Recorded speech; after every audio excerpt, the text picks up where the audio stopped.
Hey, hey ho, hi, hello. It's us, the Jgirls. We are here once again on RWJ Couch Chat.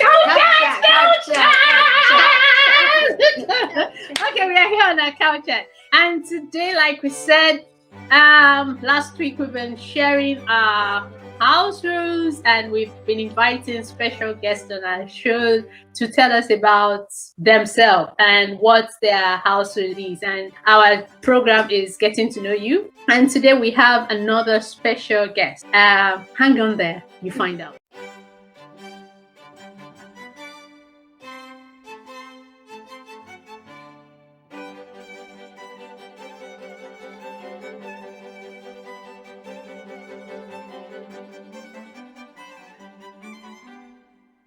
We are back. Our special house guest on our program today is our beloved, lovely friend, auntie, and whatever. Define yourself. Okay. Can you please introduce yourself? My name is Joy Danat. I'm a mom. I have two lovely boys, and I live in Watford. Oh, well done. So she's Joy Danat, and I've known her for a few years. And looking back, it's good to share and interact about our different house rules and how that house rules affect us. So, girls, what do you hope to get from Auntie today? I hope to learn what influenced her when she was growing up, like me. Like you. Okay, what about you? Do you have any special thing you want to learn from her today? I want it to be like last couch chapter. Oh, you want it to be like last couch program. Okay, now they are already telling us what they want. So, right. So, Little J, here you go. This is your first opportunity to ask Auntie a question. Okay, come on. Tell us about yourself. Tell us about yourself. Okay, born in Nigeria, went to primary school in a Christian nursery and primary school, grew up under watchful eyes of my parents and church members because it was in the church compound, and went up to secondary school. I went to a boarding house, a girls' school. After my secondary school, I went on to uni in the University of Jos in Nigeria, graduated there, and met my husband there, and got married. And moved to Benin, lived in Benin for a while, and then relocating to the UK. And in growing up, I grew up in a loving home. I'm the fifth of 6 children, and 3 girls and 3 boys. Fifth of 6 too? Oh, come on, what a coincidence. And I will say I grew up under strict rules, and I believe that has molded my life. Okay, so good. Any other thing you want to find out about her? Did you mean the country or the city? Because I'm sure there's a city somewhere in Nigeria. She said, do you mean Benin, the country, or Benin City? Oh, no. Benin is the capital of Edo State in Nigeria. It's just a city in Nigeria. Because we have Benin Republic. So the one you're talking about, yeah. Benin, while this one is Benin. One of the contention of the modern days is about strict upbringing and versus relaxed upbringing. And I believe that both of them have an advantage or disadvantage. So I always want to play in the middle, although I'm slightly strict, but yeah. But sometimes I have a leeway of relaxation. And so for us that grew up in Africa, I can say up to 90 to 95% of us will always refer to our background as strict. I think from the word strict, we have another question for you. Okay. The question. What are the rules that you grew up? What are the house rules you grew up with? Growing up with, in my loving family, as I said earlier, we had this rule of we have to respect our elders. That is foremost. So it's about respecting our parents and then respecting my elder ones. I'll tell you a story. One morning I was going to school and my sister wanted my pencil, and I said no. it's mine, but she needs it. I could get one from school. I was in primary school, she was in secondary school, and I said no. Honestly, my dad couldn't believe what the argument was. I refused, and of course I got punished appropriately for what I did because I spoke to her rudely. I went to school, but I knew that when I got back from school, I was going to be punished. That is my sister, not even my parents. So it's so important that in the line of family, even though we're 6 and the 5th, I have to respect the 4th, the 3rd, the 2nd, and the 1st. So it doesn't matter what, no, I can't speak to them rudely. I have to show respect. Even when it comes sitting down on the dining table, we all have where to sit, but I have to give elder ones the opportunity to pick the seats they want to sit before I sit. Are you feeling guilty right now? So, little J, you need to step up your respect for your sister. And big J, you need to step up that respect for your junior sister. And for mom. And Yes. for mom. Yes, okay. Both need to step up. All right, so can we hear what other house rules? Yeah, apart from respect. Okay, we had house rule of like cooking for the girls. My mom made sure that, even when I didn't even know how to boil water or egg, I have to sit in the kitchen with her when she's cooking. It's so important because that was the way. She said that's what she says to us. Sorry, she just said that's what she says to us. Because I'll tell them, come and sit down, and they like disappearing. What exactly are you doing? Come and sit down. Whether you're not doing anything, just sit down and just stay here because that was how we grew up. That was how I learned. How we learned. That is how we learned. I learned how to cook as early as 7, cooking for the whole family because I was always watching. Yeah. That was something that I knew that my mom did, and up to today, I can't appreciate her enough. Cooking is a skill that I learned from my mom. Another rule in the house was going out. If you go out, even that is before we were allowed to go out, my dad will drop you and he will pick you. So like birthday parties of primary, when we're in primary school, he will take us. Of course, you'll have to know the family before you go, and he will pick us up. As I grew up, like in secondary school, it was a difficult one because you have to say way before that you want to go for a friend's birthday party. And when you do, 6 p.m., I mean 6 p.m. I'll tell you a story again. One of the one birthday party I went to while I was in secondary school was because I was in boarding house. So when on holiday, a friend of mine was doing her birthday. I went to a friend's birthday party, and my dad gave me the time to be home for 6 p.m. I went on my own, so I knew I was going to use public transport to go back home. And looking at the time, when it was like 5:30, I said to my friend, I need to go. Oh, you don't worry, I'll get someone to drop you. I need to go. And then like 5:45, she said, okay, I'll get somebody to drop you. Not knowing that the person was going to drop all the girls before dropping me. So we got to my house like about 5:30. I could see my dad waiting outside. You know what that means? I'm in trouble.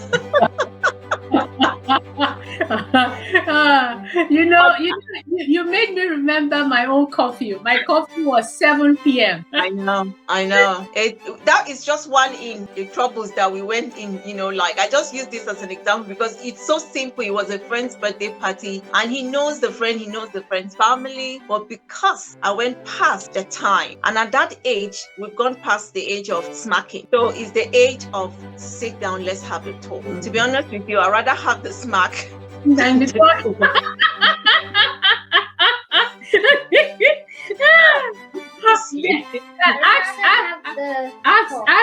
Ask Big J, which one do you prefer, the talking or the I don't like the talking. I don't know if I like the speaking. I don't know if I will. Once I start talking, you can see her moving her shoulders. I don't like. Okay, yeah, so I think I've answered your question, isn't it? Or do I continue with the house rules?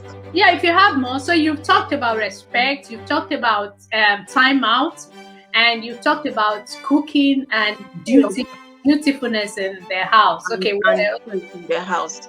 What else? Again, one thing I grew up with, and even last week Sunday, I sent a text to my father with it. It was his birthday, and I sent to him. I said, "Remember when you used to tell us that we are the architect of our life? Growing up, that is like a clause. You are the architect of your life. Is the final word after my dad has had a word with you, and it shaped my life.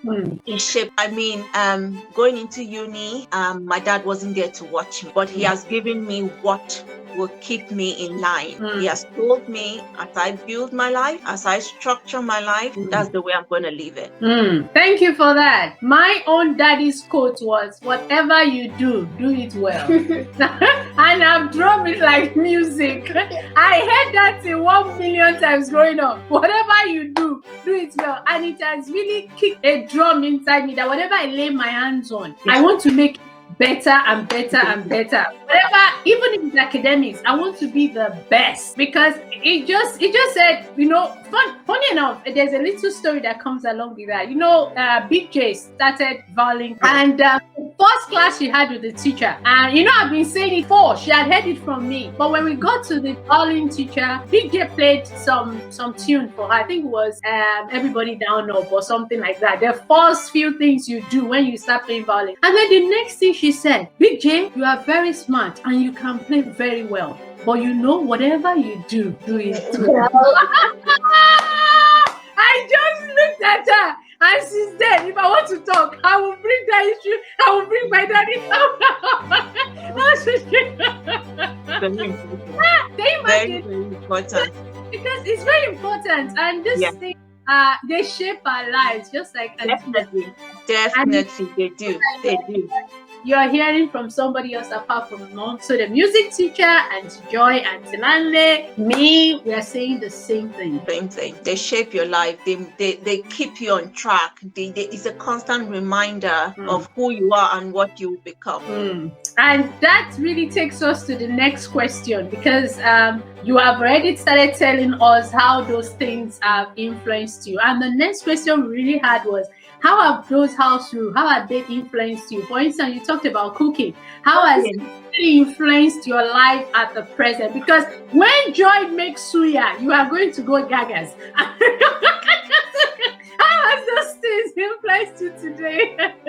I go for it. I cook. I learn new things. I want to do it. And during the lockdown, and back in where I work, they were giving us free meals. And they made something they call, the name of the food is called sweet potato tagine. I think if I got that right, it's a Moroccan meal. And I Googled it. I got to the shops, I bought the ingredients, I came home and made it. And my family loved it. So we have something different to eat that it's not from Africa, it's not British. And I visited a home, she made curry. My kids loved it.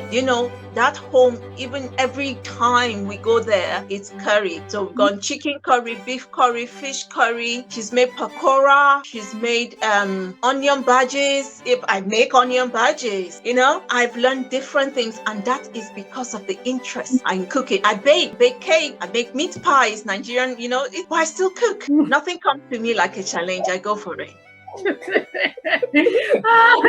So how has respect, how has it influenced you today? Respect for me now in this culture is not all about who is older. Respect for me in this culture where I found myself now is to respect my neighbors, my colleagues. I don't speak to them anyhow. Even though you're younger than I am, I've learned to respect every one of them. And I believe if you go out respecting people, they will reciprocate the same. You don't speak to people anyhow and expect them not to speak back to you. But respect, I tell you where I work, you won't believe it. Somebody sent me a clip the other day saying that there's somebody that looks like, that goes around, I can't remember the name of the stuff now, but it was like, when I see you, I see sunshine. So it's like sunshine in person, something like that. A human, a human being in sunshine. And she sent me the text and I was like, where can we find that person? And she said, Joy, it's you. It's because I respect my colleagues. I don't go out to be rude because I have been taught not to be. So it's not in my nature. Just that's in terms of respect. In terms of, what my dad said to me, I have so much passion to set out for what I want to do. It built in me the ability to be hardworking, no laziness. If you want to be something, even if it's, like your mom teaching you to, write, these things don't come when you sit down. You have to build it up. You have to work hard. You have to set out, this is my goal. Nobody will set out that goal for you. You set it out, then you go all out for it with passion. And I believe that, you will succeed, but it has to come out of you to say, I can do it, And children growing in the environment here, it's so easy, to be told you're not good enough. Or you have to tell yourself, I am good enough. Even if the world tells you you're not good enough, you are good enough. Because that you tell yourself until it gets into your head that you are good enough and you can accomplish what you want to do. I'll just interrupt you there. Our guest last week was actually making an emphasis on this when we're talking about goals. And, we were asking her what is the thing that inspires her most. And our guest said, look, if you say I can't do something, yeah, that's the end. I will make sure I do that. And that's the kind of person she is. She gets inspiration even by people talking down at her. And she's amazing. And we have different kind of people. If she gets inspiration by people talking down at her, imagine not anybody talking down on you, but you just inspire yourself to be a go-getter. There is nothing more beautiful than that you set goals for yourself and you're determined to achieve that goal, whether anybody talks to you or not. A self-drive. I was listening to a program, I think it's called Grit. A self-drive to do something. Nobody tells you what to do. Nobody asks you to do it. Or you just self-motivated that you can achieve. And the video was saying that the people that actually achieve in life are people that have grit, not intelligent people, not anybody, but it is people that are determined that they want to make something. And I believe that that's one of the things we need to pass to the kids around us, that determination, that architect of your own life, kind of summarize everything. Passionate, being you're your own cheerleader. Yeah. You cheerlead yourself. Nobody, you don't wait for anyone to tell you anything. You cheerlead yourself. Why are you looking at me?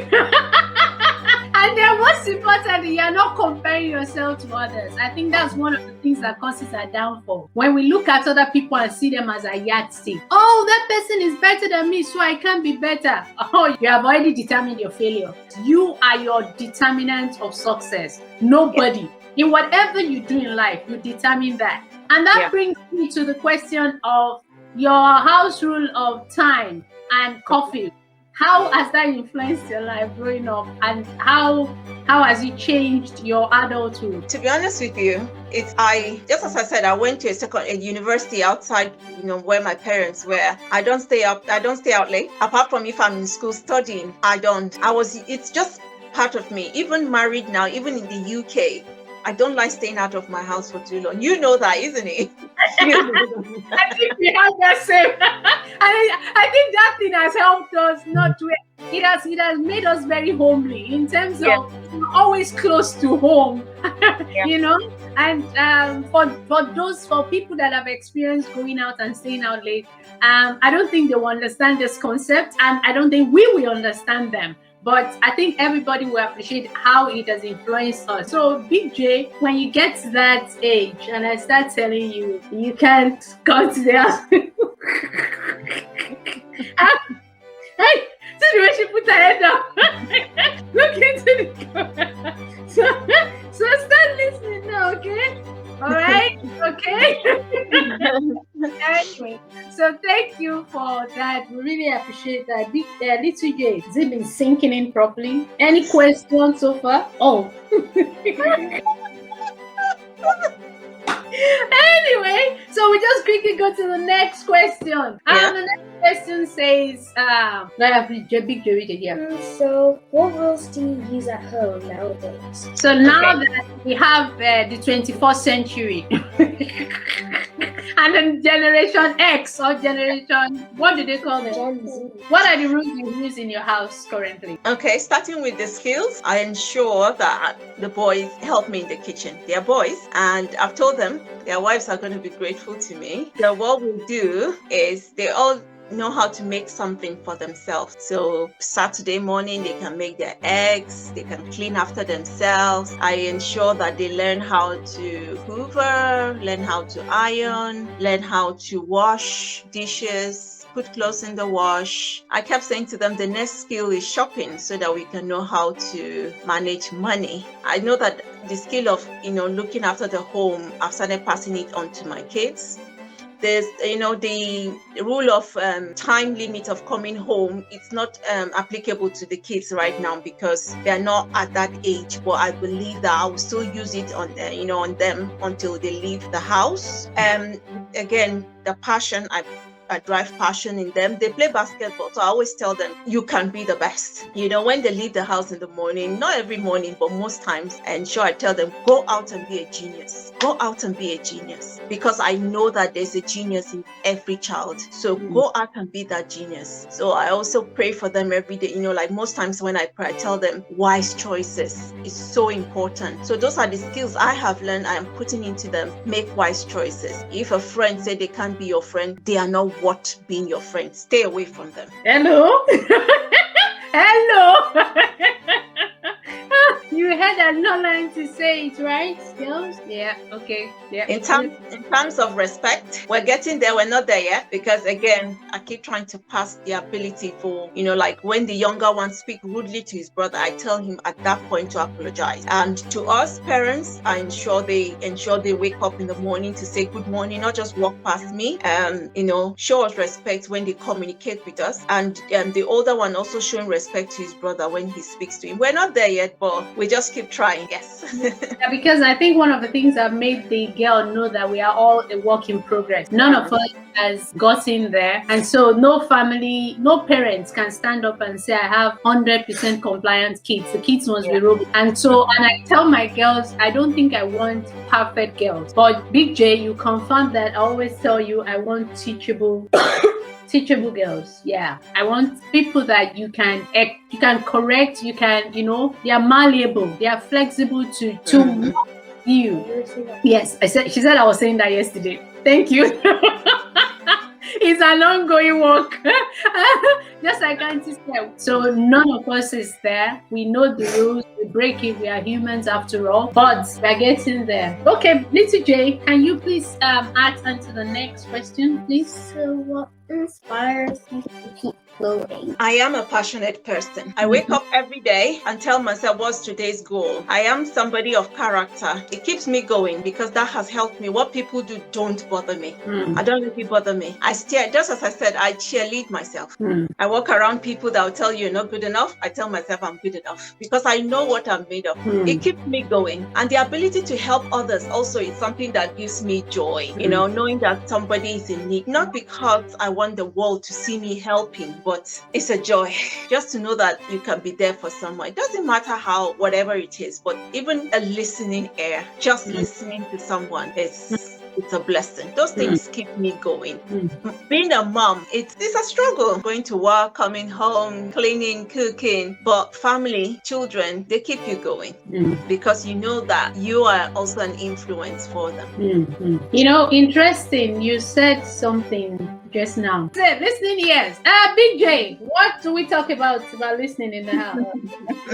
No, don't just listen to me. Listen to others. You listen to others. Listen to other people's opinion. I keep banging that because you are not 100%. You always have always learn to listen to other people's opinion before you into your judgment. And I always keep telling them, don't live your life based on assumption. Oh, I assume you are better. I assume you hate me. I assume, because those are some of the things that have crippled people's life, both mentally and physically. I've crippled their destiny and their future because of the assumption. One of the strong character and traits I can say about Auntie Joy is not letting people affect you. And that's one of the things I've learned from her. So her strength has been one of the things I've looked up to. She doesn't care at all. Sometimes when people do this to me and I go to her and I'm like, and she's just like, and so what? So that is your mouth. And I'm like, how do you do it? And so, girls, don't allow anybody. And I've been telling you, don't allow anybody to stop you. Yeah. If you carry the image that I want to be treated well, you'll be treated well. That was one of the things I was telling you, right, in school. And one of the things I've learned when I came to Scotland is a lot of people base their relationship on the first impression. I didn't know what to do yesterday. As an African, you don't understand the culture. If the first impression they get about you is wrong, you have entered the black book. it will take forever. We need to be working on first impression. And growing up, we were taught not to judge people by first impression. We were taught to know them first before we judge people, like having a listening ear. Because we were brought up in a community environment where we listen to people, where we try and understand people, where we cheer people up. It's different from a society where it's individual and everybody thinks for themselves. These are some of the things that, even though we are teaching them about the community spirit, the team spirit, and we are also trying to inculcate to understand the environment they live in. The impression you give about yourself, how you want to be treated, is how people will treat you. I tell BJ, respect yourself. Respect starts from you. And Tita just said they tagged her a name as Sunshine because she first of all respected herself before she respected others. So you can't give what you don't have, okay? Or you're being deaf. She just said that. So it means that respect involves a situation where you must first of all respect yourself before you can give it to others. I like your inspirational word. I'm taking something from there today. Listening to others. You're the architect of yourself. Cooking, care about others. Life skills, All right, so let's go to the next question. Tell us about your hero.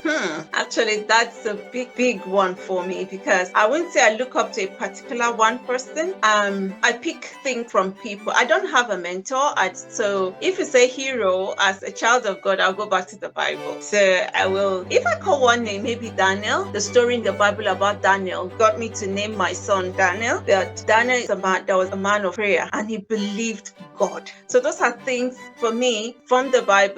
Daniel. In terms of outside the Bible, from like individuals in the world, I've picked so many things from my mom, from few friends, from my husband, even from my little son. I've learned a lot of things. One thing I'll tell you about him, no matter what you do to him, he comes back to you. Sometimes after scolding him, he comes back and say, Mom, he gives me a hug. Oh, little J, you and that boy is just the same thing.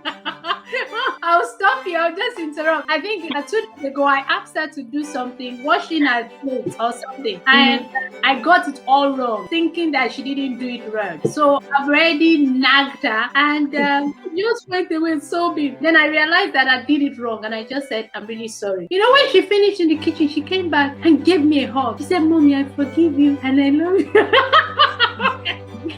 It was so sweet, but as an adult, would have, if you do that to somebody else, they would have gotten upset and carried it over. That's 1 week malice, I tell you. And that just keeps me going, knowing that we can have this disagreement 1 minute and the next moment we're hugging. Yeah, because learning from, whenever I do that, I was like, why am I not like that sometimes, when I get upset, sometimes like, it just goes quickly. And I want to learn that. I want it. One of the things that you pray that it continues like that, because by the time it leaves that state, you will be begging, where is that child that you come back? So, you just pray that kind of beautiful trait remain. One thing I failed to mention is growing up, the community looks after you. The street where my dad lives, even up till some weeks ago, somebody ran into the house there and said, Daddy, this is what is happening in my house, because they see him as a father to their children, fathers to their parents. So you know what? On the street, the kids don't mess up when they see him, because he will stop and say, what are you doing? He doesn't need to ask whose child are you, but he can instill discipline in you. But I believe that there should be a balance in every way. There should be a balance between parents and children and adults, and the role they play in the house. And I think that's why this is important. The role individuals play in the house, because if children start playing the role of an adult in the house, we are in big trouble. There has to be a balance. There has to be a balance. I cannot tell you all the ways my parents brought us up at the best. Sorry, I didn't hear you, but what she said was, if a child start acting like an adult, they will just start driving an adult's car. That's true. That's true with Jadaida. So, what you have to give them driving license to drive. This girl, she doesn't talk much, but one thing she will say, you just be wondering, where has her mind has been processing? What were you saying? Oh yeah. I said, growing up as an adult, I cannot say all the the techniques or house rules that my parents used were the best. I can't say that. Well, again, that's why growing up now, our children, we also just try our best, and that's why we try to balance. As you said, when you scold her, she stopped, and you realize that what you did was wrong. You apologize. You didn't stop there and to say, "Oh, I'm the mom, I can't apologize." No. You know how important what you did, and what did you do? You apologized, and she understood. So you know what? When even outside home, growing up, when people say sorry, you know how it will melt her heart. So it's very important we balance. Little J, let's ask the last question. Can you ask the last question? What advice do you have for the kids? What advice do you have for the kids? Or one of the advices I have for the kids is obey your parents, for this is right. Honor your father and your mother, because this is the command with a promise, and the promise is what? Long life. I believe. I'm not saying whatever the parent says right, but I believe there's a level of obedience that if children show their parent, you will receive the reward. You need to have passion for whatever you want to do. It's so easy to ask kids these days, what do you want to be? Oh, I don't know. They'll be in year 6, I don't know. Year 10, I don't know. Year 13, I don't know. And you keep saying, what's that? It's good for kids to learn, this is what I want to be. This is what I'm driving, toward. Always have a goal. Always be passionate about what you want to do. I know some parents will push, oh, you need to be good. But why do you want to be good as a child? Understand that, and that will push you. That will push your goals. That will make you achieve what you want to do. And upon then, you need to be disciplined. You can't just wake up and, come back from school and watch TV all day. Tomorrow morning, go to school. Who does your homework? You have to have set time for everything. What are you taking away? That I shouldn't be moved by what other people say. You shouldn't be moved by what other people say. What else? I should respect others. Should respect others. Okay. What about you? Be on time. Oh, she said be on time. Be on time. She's been listening. Wow, be on time. One of the things she has advised kids is being passionate and having a focus and be disciplined. And I'm taking those two things out. Be passionate and be disciplined. So I want to say thank you for our special guest today. You've inspired us. Your life has been an inspiration to me. And I really want to thank you for your friendship over these years and for the friendship to the kids. And we want to say thank you so much for our listeners. And we've learned one or two things today we are taking away. And hopefully, as adults, we influence the kids. And as kids, we influence our adults, because all of us are teaching each other. Nobody is perfect. And on this note, we want to say thank you for joining us on RWJ Couch Chat. And we hope to see you next time with another beautiful adult coming to speak to us. So on that note, we'll say bye-bye.